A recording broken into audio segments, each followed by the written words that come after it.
Hello and welcome to this episode of In the Kitchen with Phil and Jenny. Today we're going to be cooking Bulgarian Lutenitsa.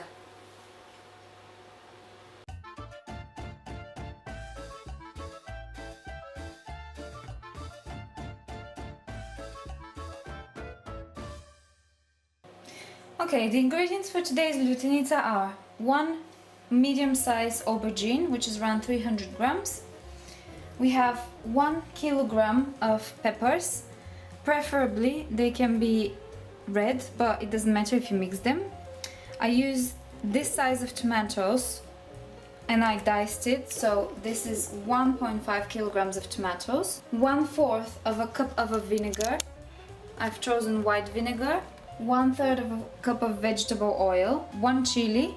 You can include more if you like chilies. You have 1 piece of garlic, 2 carrots, medium size. Again, if you want more carrots, you can add more, that's by taste.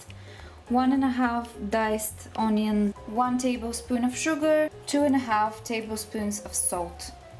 From these 2.5 tablespoons of salt, 2 spoons are going to go in the tomatoes, which I diced, and the rest is going to go in the general mixture. I already chopped the 1.5 kilograms of tomatoes and I've put 2 tablespoons of salt and mixed it in. Now I'm waiting for the excess water to get at the bottom so we can get rid of it because we don't need it. So we're just leaving this for a while we're preparing. For a while, I mean while we're preparing the rest of the ingredients. So we're leaving this to the side and I'm getting the aubergine, which I need to cut in the same relatively big chunks.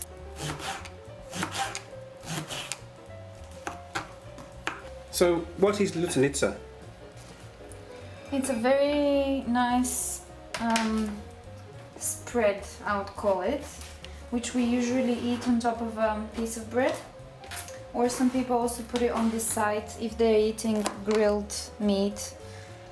It can be a side as well. Is it a spicy Like a sauce. Spicy sauce? I saw you had 1 pepper there as well. 1 chili. I had 1 chili, but it's not spicy. You can make it spicy if you want to. Traditionally, Bulgarian cuisine is not spicy unless it's certain dishes. So again, with everything you can experiment. If you are somebody that likes more spicy, just put more than 1 chili. This is 1/4 of a tablespoon. It doesn't matter because if we've put 2 tablespoons of salt here, what's left is half. So I'm just gonna take a little bit like this. So that's half of a 1/4 and spread it over the aubergine. So I'm mixing it with the salt and I'm gonna leave it to the side. So again, I'm just gonna cut them in kind of medium to big chunks. We're actually a guest today in Carol and Peter's new kitchen. Woohoo! And hopefully later on they're going to enjoy some of the Bulgarian food. Bulgarian food's always good.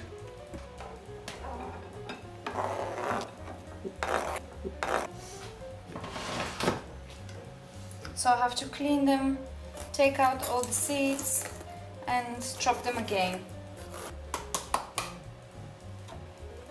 You know, when I was younger, because this is usually done on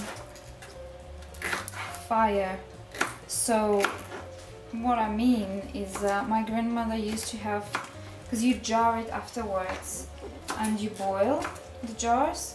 So if you have a villa or a house in the countryside, what you do is you prepare it and you put everything in jars and boil it. Okay. And it's beautiful because you actually cook so much that you have, first of all, it's like a 2-day job, but then you have for the whole year. Okay. It's an experience for young children with their grandparents specifically. It's very cute. We're not in the countryside, so what we're gonna do is we're actually gonna oven make it.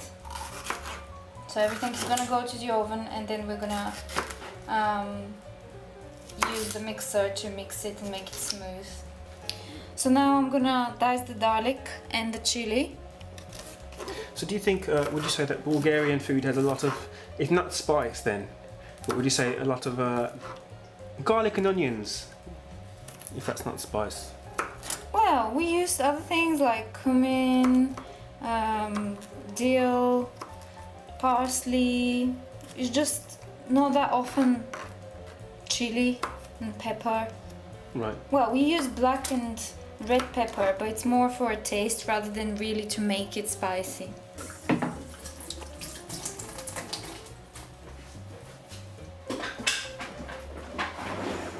This is the biggest tray I could find, so I'm just gonna advise you on the size, the biggest tray you have at home.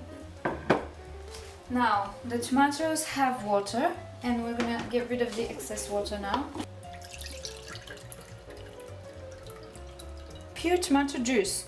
Was that for hangover? Pure tomato juice. Who told you that? What do you mean, who told you that? I made it. I mean, who told you that that was good for hangovers? Oh, I think I read it somewhere, I don't remember. However, the aubergine water is not for drinking. Why not?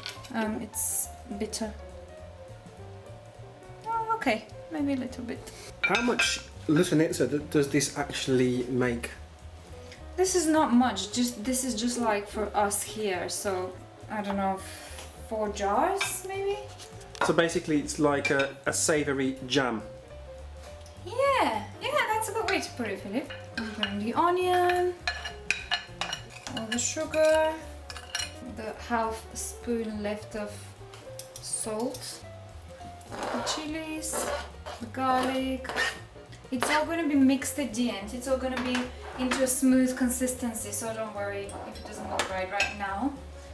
And the vinegar and the oil. Sunflower oil or vegetable oil, doesn't matter, but obviously we're cooking vegetables, so I thought, why not vegetable oil?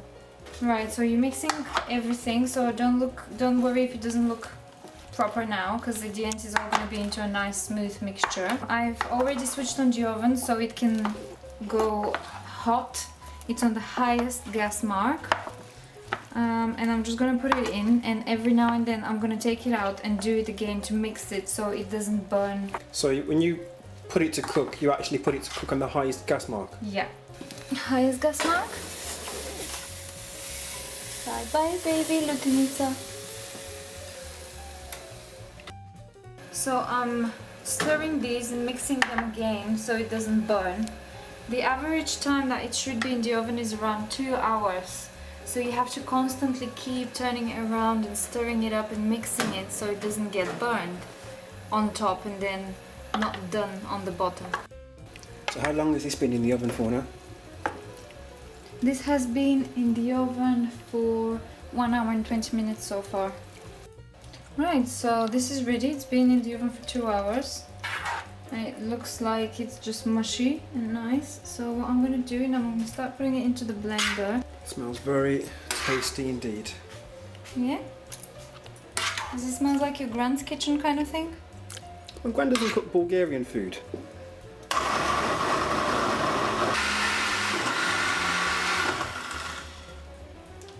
Right, I think it's ready. Let's have a look. Oh, it looks very nice. It can be red, more red if it's with more red peppers. But the most important thing is that it's gonna taste gorgeous. And here is our Lutenitsa. Homemade Bulgarian Lutenitsa.